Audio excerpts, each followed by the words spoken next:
د بخونکي او مهربان خدای تعالی سختن لسترې نامې څخه د سلام په پیل درنو کتونکو ستاسو پام راګرځوم د انډس نیوز نیټورک سره د سیمې او نړۍ مهم خبرونو ته ویان حبیب الله همدرد. نن د عیسوي کال 2022 د سپتمبر د میاشتې 9 نیټه د شروع ورځ ده چې د اسلامي کال 1440 د سفر د میاشت د 10 نیټې سره سمون خوري. د ټولو نه اول د خبرونو سرټکی د وزیر اعلی خیبر پختونخوا محمود خان په مختصر دوره سوات ته راتلل. د اوورسیز پاکستانو لخوا مانډل ډاک کې سیلاب ځپلو سره د نقد روپو مرسته کول، د مانډل ډاک فری میډیکل کیمپ احوال، د بجلی په نرخونو کې فی یونټ 3 روپۍ یو کم 40 پیسې زیاتوالی راتلل او د سینیر جرنالیست جانزیب لالا د اوورسیز پاکستانو او شتمن ولس څخه د سیلاب ځپلو سره د مرستې پیغام ورکول. دې لو د دې سره د نورو خبرونو تفصیل لرازو د یوې لنډې شاندمې نه پس ملتیا مو وکړئ. نننی خبری سرویس لپاره موږ سره مرسته کړې شیر محمد خان اداره برای صحت تعلیم و تربیت صحت اسپتال شینباغ کوزدرشخیلا سوات، هیرا گرل سکول اینڈ کالج باغډیری روډ سمبٹ مٹا سوات، خیبر الیکٹرانکس محمد خان بازار دکان نمبر 48 مٹا سوات، ایچ بی گروپ آف کمپنیز ایچ بی کارپیٹس فرنیچرز اینڈ میٹریس منگورا روڈ تتکے سوات او خیبر الیکٹرک اسٹور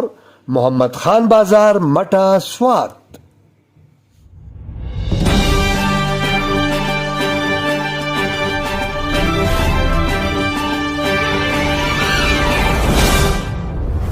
او اوس د خبرونو تفصیل. وزیر اعلی محمود خان په مختصر دوره سوات ته راغلی چېرته چې هغوی د خپل ترزوي ډاکټر نظام الدین مرحوم په لاسنیوه کې ګډون کړی. تفصیلاتو تر مخه د خیبر پختونخوا وزیر اعلی محمود خان نن د شروع په ورځ ماسپښین مټا خریړی کې د ارواخات ډاکټر نظام الدین په لاسنیوه کې ګډون کړی او د ارواخات ډاکټر نظام الدین لپاره یې د مغفرت دعاګانې کړي. یاد دې وي چې ډاکټر نظام الدین 13 ورځ په یو هسپتال کې خپل ژوند د لاسه ورکړی. د سینیر جرنالیست جانزیب لالا په بلنه راغلي د اوورسیز پاکستانیو 3 کسیز وفد د ګواليرۍ، برطاني، روډینګار، مانډل، سلاتن او چاړما د سیلاب ځپلو سیمو دوره کړې. تفصیلاتو تر مخه نن د انډس نیوز نیټورک ټیم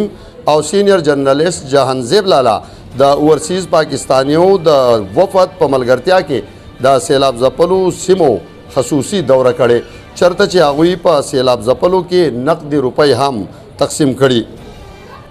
سوات مانډل ډاک کې د ارواخاد حاجی سردار خان په حجره کې د یو فری میډیکل کیمپ تابع شوی، چرته چې سیلاب ځپلو ته د ویډیا درملنې سربیره دوايانې هم ورکړې شوې دي. مانډل ډاک کې د یاد کیمپ ذمہ دار ډاکټر په وینا دغه کیمپ د هغه چا په مرسته لګول شوی څوک چې غواړي د یاد کیمپ په اړه د هغوی نوم چاته ونه ښودل شي، ولې چې هغوی غواړي چې د سیلاب ځپلي ولس مرسته په پټو لاسونو ترسره کړي. اصل کې داسې دی چې دا کیمپ چې کوم څه لګول دا هغه ډونرز دي کوم چې ځان نه خوري، مطلب دا هغه نه دي چې ارګنایزیشن چې هغه پیسې ورکړي یا بیا ورکړي د ډونرز مطلب مخې ته نه راتلل غواړي. نمبر 1 خو داسې دی. دویم داسې دی چې کوم بیماریانې چې زیاتې دي، کوم سیلاب نه بعد چې کومې بیماریانې خورې شي نو پای کې د خېټې د خرابېدل ډېر زیات دي پکې، ورسره په دې کې د کوم د چمړې کوم مرضونه چې زیات دي هغه روان اوس پورې څومره هم زیات هغه دي پکې. اوس پورې خو تقریبا موږ ته 100 پورې خو کم پیشنټ چې هغه موږ ته اوس کوم د دې موږ اډورټایزمنټ چون کې هغه شانتي نشته نه موږ د دې هغه شانتي تاسو موږ چې هغه موږ نه کوو، موږ نه خلکو دا او شو اف پکې نشته، د ګورنمنت هم نشته او نه به کې داسې ارګنایزیشن شته چې او داسې به څوک چې دا پلان کې نوم ولري. دي هغه خلک چې کم هغه سطح کې کم چې د خلاص نه غس لاس نه خبرې زیات خلک هغه دي. دا کوم چې دوايانې دي نو دې کې خې دوايانې غیر کړې دي او دومره په 600 کسان لپاره غیر لګري دي. هغه خدا و چې زموږ نمونه بچاته نه لې بس تاسو د پیشنټ ته د مریضان ته ورکړي چې دا خلک چې دي نو دا سفر شي دي د خلکو د بار د ضرورت ته نو هغه لري لګري او دا کته زیات خلک خطر دي. دا نیپرا لخوا د بجلی په نرخ کې 3 روپۍ او کم 40 پیسې پی یونټ اضافه شوی چې اطلاق به له اکتوبر څخه په بیلونو کې کیږي. تفصیلاتو تر مخه نیپرا د بجلی په میاشتنی بیلونو کې فی یونټ 3 روپۍ او کم 40 پیسې د اضافه منظوري ورکړي. د یادې اضافې اطلاق به د اکتوبر د میاشتې په بلونو کې کول کیږي. دغه رقم یا د اضافه به د نومبر او دسمبر میاشتو کې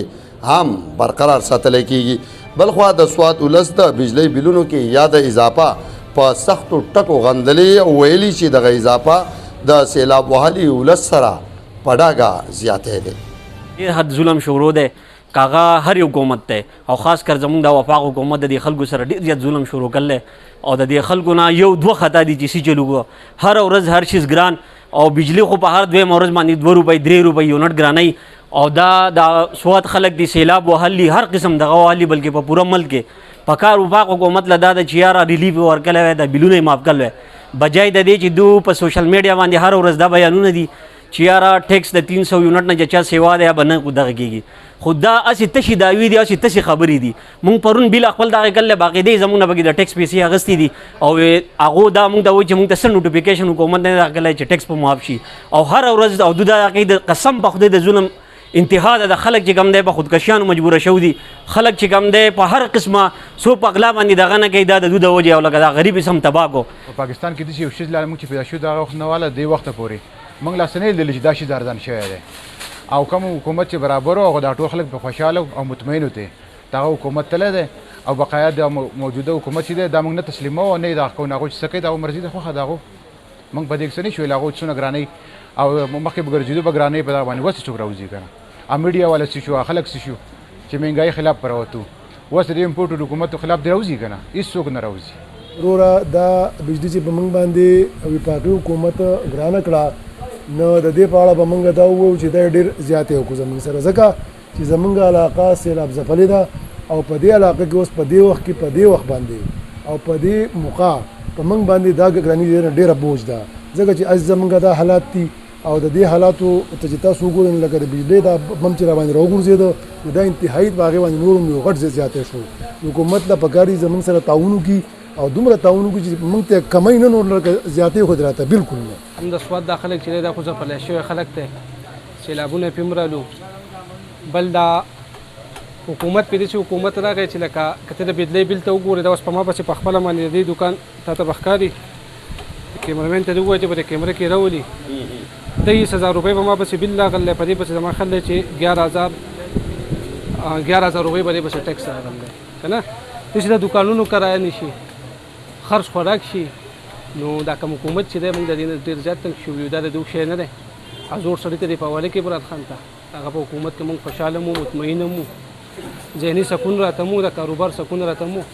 نن که تاسو دا مارکیټ وګورئ نه اخیستو ولا څوک نشته ولې چې هر شی ګران دی. ما دا وړوکی دوکان دی 8 فوټه دوکان دی په ما پسې 25,000 روپۍ بل راغلی نو زه اوس دا ریال یم چې 25,000 روپۍ بل ورکړم که کور ته تېسوی سم نو دا مخکې به بجلي ګرانېده چې ته 15 میاشتې پس به ګرانه شوه کال پس به ګرانه شوه اوس هر هفته کې وایي 4 روپۍ ګرانه شوه 15 روپۍ ګرانه شوه 10 روپۍ ګرانه شوه نو د اخر دا ګرانی به در کم حده پورې دا خلک به قرضې یایلي دا بوجونه به خلک به پیسې خوري او شی به په موږ راړی نو د دې خو موږ ذمهوار نه یو د دې څه حل پکار دی بل نو دوی وایي چې موږ پکې ټیکسونه غورځولي په خلکو پسې د کورونو اوس په ما پسې د 1 میټر ما 2 میټرې لګولي په ما پسې د 1 میټر 31,000 روپۍ راغلي د بل لا پسې 10,000 روپۍ راغلي او زما 2 کمرې کور دی نو په 2 کمرې کور پسې 40,000 روپۍ بل دا ډېره ناانصافي خبره ده. زه ما غریبوال کار مزدوري نشته ما به 40,000 روپۍ بل راغلی دا به زه کم ځای پیدا کړم او زه ولې چې سړی مزدوري کوي یا څه کوي خو زه دغه ناست یم او کله دیاړي کله کار او کله نه 40,000 روپۍ زه کم ځای پیدا کړم زموږ دا واضح د افسرانو ته چې دې ګزارې زموږ سره وکړي. د اپر سوات یونین اف جرنالیست او اپر سوات پریس کلب پخوانی چیرمین او سینیر جرنالیست حاجی جانزیب لالا د اورسیز پاکستانیانو او شتمن ولس څخه غوښتلي چې د سوات سیلاب ځپلو سره مرسته وکړي او د بېکوره شوي ولس د بیا ودانۍ غم وکړي. څنګه چې تاسو ته معلومه ده اکثر ای نه چې موږ له پنجاب نه یو ځای نه بل ځای نه میلمانه راځي څوک تنبو راوړي څوک نغدې راوړي خو یو شی چې تالان طوفان وشي یو ځای نقصان وشي نو هغه ډېر زر د الله په قدرت باندې به ځای له راځي ولې چې کم کورونه او کم خلک چې خراب شوی دی هغه په معمولی حرکتونو ځای له نه راځي ځکه چې نن سبا ماشومان زنانه واړه څه د بیمارو په لت کې اخته دي او څوک د ډوډۍ دپاره منډه وهي. نو زه د خپل طرفه مخیر حضرات چې څونه دي زه په سکرین باندې دا اینی، نو زما د طرفه دا اپیل دی چې د سوات ځپله شوي خلکو ته د خپل وس مطابق موږ ټولو ته زما د طرفه پاکستانی بهر پاکستانی په ملک دننه کم کا مخیر حضرات دی، نو د ټولو ته زموږ دا اپیل دی چې په دې سخت وخت کې د دې خپل قام دپاره لکه سوات تباه شوی دی. زما په خیال سوات 50 کاله وروسته تللی دی. نو تاسو د دې سوات د آبادۍ دپاره، سوات یو ښکلا ده، سوات یو نظیر ټوکړه ده. دا د سوات زموږ د سواتیانو ملک نه دی، دا د ټولو انسانانو ملک دی چې د خپل آزادۍ له چکر له دې له راشي وایي چې یاره موږ به په سوات کې وګرځو او خپل وخت په آزاد طبیعت په آزاد کړو او ملګرو سره ملاو شو. نو هغه خوند ختم شو. اوس موږ دا ټول مخیر حضرت ته سوال کوو چې د دې د آبادېدو دپاره تاسو بړ چړ کوي سوالئ او د دې غریب ولس سره مدد وکړئ. دا او تر دې دمه خبرونه د نورو خبرونو اپډیټس لپاره کتلی شئ انډس نیوز نیټورک. د الله په امان.